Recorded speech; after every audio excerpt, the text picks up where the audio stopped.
여러분 안녕하세요. 이야기하는 남자 아이겠습니다. 드디어 토트넘에 그가 왔습니다. 우승 청부사 안토니오 콘테.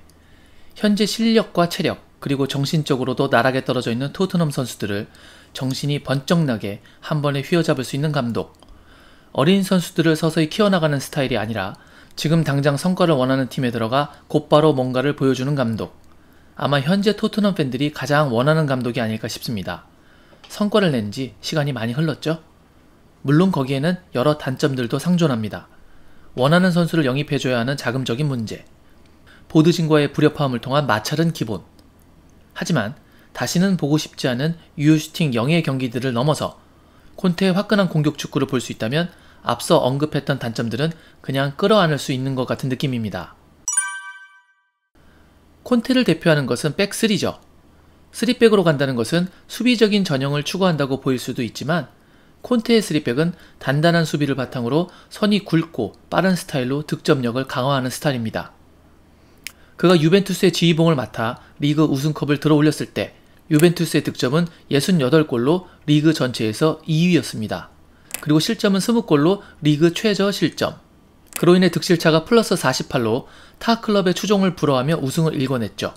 그 다음 시즌에도 득점 71골로 리그 3위, 실점 24점으로 리그 1위, 유벤투스에서의 3시즌 연속 우승의 마지막 해였던 13-14 시즌에는 무려 80득점으로 리그 전체 1위, 실점은 23실점으로 역시 1위, 공수 양 부문에서 모두 1위를 차지하며 총 38경기에서 33승 3무 2패를 기록해 승점 102점이라는 놀라운 업적을 달성합니다.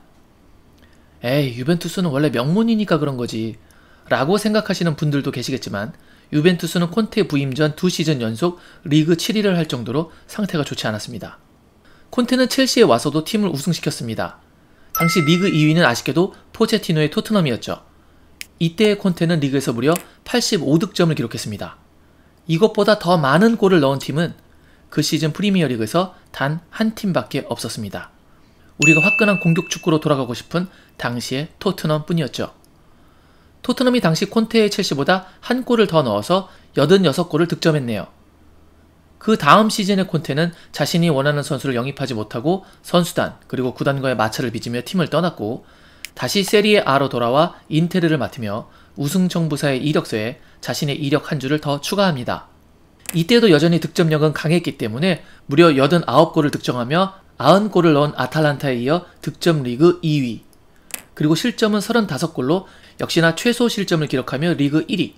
이러면서 유럽 5대 리그에서 가장 먼저 우승컵을 확정시킨 감독이 됐습니다. 어떠신가요? 아직도 콘테가 백3를 쓰니까 수비적인 축구를 한다고 생각되시나요? 기록을 보면 전혀 그렇지가 않죠? 어느 팀에 가던 수비는 당연한 거고 리그 득점도 항상 상위권에 올려놓음을 이미 증명한 감독입니다. 수비가 받쳐주는데 득점력을 리그 1위에서 3위 사이를 만들어주니 우승컵이 당연히 따라올 수밖에 없는 감독인 것이죠. 이제 우리는 답답했던 수비가 개선되고 더 나아가 손흥민과 케인이 공격에서 날개를 달 상황을 설레이는 마음으로 기대할 수 있게 됐습니다. 손흥민의 역할 변화에 대해서는 추후에 좀 더 자세하게 이야기해 보겠습니다. 지금부터는 스카이 스포츠에서 분석한 토트넘과 콘테에 관련된 기사를 요약 전달 및 약간의 추가 설명을 곁들여 보겠습니다. 우선 기사 서문이 인상적입니다. 안토니오 콘테는 토트넘이 빠져있는 문제점이 있어서 완벽한 해결책으로 보인다. 그러면서 눈으로 인해 침체된 팀에 이 사람보다 더 활기찬 에너지를 넣어줄 수 있는 감독이 또 어디에 있겠냐고 묻습니다. 저도 이 물음에 동의합니다. 누누 감독 체제에서 웨스트햄전 이후 2시간 16분 동안 토트넘은 유효 슈팅이 전혀 없는 상태고 슈팅 수는 리그 19위이며 득점은 리그 18위입니다. 기사에서 누누와 콘테는 정반대의 스타일인데 특히 계속해서 지적받고 있는 팀 활동량에 관한 이야기를 합니다. 누누의 체제에서 토트넘은 경기당 평균 99km를 뛰며 리그 최하위를 기록했습니다. 그건 콘테가 부임하기 직전 15-16 시즌의 첼시와도 비슷합니다. 당시 첼시는 활동량이 리그 17위였습니다. 하지만 콘테가 부임하고 첫 해인 16-17 시즌에는 리그 7위로 활동량을 늘려놨고 그 다음 시즌에는 리그 3위로 끌어올립니다. 이제 토트넘도 이것처럼 활동량을 끌어올릴 것으로 예상되고 있습니다. 누누가 답답한 고구마식 빌드업을 하면서 무의미한 볼의 점유율을 높이는 축구를 했지만 콘테는 백3의 패스를 통해 측면을 빠르게 공략하고 마무리를 루카쿠나 라우타로에게 연결하는 모습을 보여주곤 했는데 이제 그 마무리를 해리 케인과 손흥민이 할 것으로 기대되고 있습니다. 이런 변화를 통해서 콘테는 첼시와 인테르에서의 첫 시즌에 전년 대비 득점을 각각 44%, 42% 향상, 승리한 경기는 무려 150%와 20% 향상. 야, 150% 승수 향상이라니. 그전 시즌에 첼시가 11승으로 리그에서 10위를 할 정도로 폭망이었거든요. 10위를 했던 팀을 다음 시즌 우승을 시켰습니다. 콘테 정말 어마어마하네요. 아직 토트넘은 리그 최종 순위가 10위까지 내려간 적은 없지 않습니까? 더 기대가 됩니다. 계속해서 경기당 승점 획득도 86%, 19% 향상. 하지만 점유율은 오히려 2%, 10% 감소. 앞서 말씀드렸던 것처럼 콘테는 템포를 죽이는 볼 돌리기로 점유율을 가져가기보다는 좀 더 빠르고 직접적인 공격을 선호합니다. 그래서 점유율은 상대적으로 떨어집니다. 그런데 토트넘의 자원들이 지금 점유율 높이는 축구를 하는 스타일이 아닙니다. 정교하고 침착하고 창의적인 패스들이 안 됩니다. 이런 상태의 점유율은 그냥 후방 볼 돌리기밖에 안 되는 상황입니다. 그리고 점유율 빌드업을 완성시킬 10번의 플레이를 해줄 선수도 없다고 봅니다. 은돈벨레가 그 역할을 해줘야 하는데 10번이 볼을 너무 오래 잡고 있습니다. 공을 사방으로 뿌려줘야 하는데 패스 배출 속도가 너무 더디죠. 현재 스쿼드로는 콘테의 전술이 더욱 효과적이라고 판단됩니다.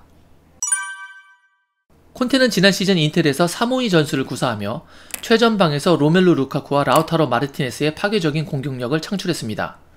이 둘은 리그에서 41골을 기록했는데 이것은 동일 시즌 손케의 40골보다 한 골이 더 많은 수치였습니다. 손흥민과 케인의 골 합산보다 더 많은 골을 넣은 듀오는 5대 리그에서 이 두 선수밖에 없었습니다. 하지만 루카쿠와 라우타로는 최전방에 위치해 수비 가담이 적은 상태에서 공격에 집중할 수 있는 토대를 콘테가 만들어준 기록이었다면 손흥민과 케인은 무리뉴의 전술하에서 수비 가담을 더 많이 했음은 물론이고 특히 손흥민은 전방 중앙이 아니라 측면 아래쪽에 배치되는 경우가 더 많았기 때문에 이 둘의 득점에 좀 더 무게감이 있다고 보입니다. 그러니까 만약 손흥민과 케인에게 루카쿠와 라우타로처럼 전방에서 수비 부담을 줄여주고 공격에만 치중하게 해준다면 둘의 득점이 어떻게 터질지는 상상만으로도 설레게 됩니다. 하지만 이 둘이 터지려면 응당 후방에서 지원이 있어야 할 것입니다. 손흥민이 왼쪽 측면에서 중앙으로 이동하게 되면 이제 왼쪽 앞의 공간은 레길론이 활약해줘야 합니다. 그리고 윙어를 잘 사용하지 않는 감독이기 때문에 베르베이는 선택받지 못할 가능성이 농후하고 오른쪽 공격 작업은 에메르송 로얄이 더욱 적극적으로 해줘야 하는 상황이죠. 이 둘이 측면에서 얼마나 화력 지원을 해주느냐가 관건이 될 것으로 보입니다. 센터백이 2명이 아니라 3명이기 때문에 이 2명은 평소보다 좀 더 공격적으로 올라갈 수 있겠죠. 그렇다면 콘테의 포메이션을 완성하는 것은 아무래도 백스리 자원이 될 텐데 우선 1월까지는 현재 인원으로 가야 하니 로메로를 기준으로 다이어와 산체스로 갈 가능성이 높아 보이지만 상황에 따라서는 로든을 점검해 볼 수도 있겠습니다. 어찌됐건 이 선수들로 3백의 완성은 어려워 보이고 어렵고 그래서 겨울 이적 시장에서 콘테가 센터백 영입을 최우선적으로 요구했다는 보도도 계속해서 나오고 있는 상황입니다. 최근 토트넘의 경기력은 정말 참담했습니다. 누누는 토트넘 역사에서 리그 10경기를 치르며 절반인 5경기에서 패배한 최초의 감독으로 팀을 떠났습니다. 현재 토트넘 선수들의 멘탈이 얼마나 바닥인지를 보여주는 것이 있습니다. 최근 SNS를 많이 하는 요즘 선수들은 통상적으로 감독이 해임되면 누구라도 한 명 이상은 본인 계정에 작별 인사를 올리곤 하는데요. 현재까지 소셜미디어를 통해 누누에게 작별 인사를 한 토트넘 선수는 단 한 명도 없다고 보도되고 있습니다. 이런 분위기, 강력한 카리스마와 실력을 가진 감독이 필요한 시점에서 콘테가 적임자라고 생각되는 건 비단 저만의 생각은 아닐 것이라고 봅니다. 이제 팀을 잘 추슬러서 시즌 말미에는 4위권 재진입이 가능할 수 있게 되길 희망해 봅니다. 그리고 그 계획이 중도부임한 첫 시즌에는 잘 실현이 되지 않는다고 하더라도 스카이 스포츠의 기사의 맨 마지막 문장처럼만 된다면 그것만으로도 기쁠 것 같습니다. 그들이 말한 것은 이겁니다. 토트넘과 콘테의 만남이 성공일지는 미지수다. 하지만 분명 지루하지는 않을 것이다. 제가 오늘 준비한 내용은 여기까지였습니다. 오늘 내용이 마음에 드셨다면 구독, 좋아요, 알림 설정 부탁드리겠습니다. 저는 다른 영상으로 여러분께 다시 인사드리겠습니다. 늘 건강하세요. 역시 I guess.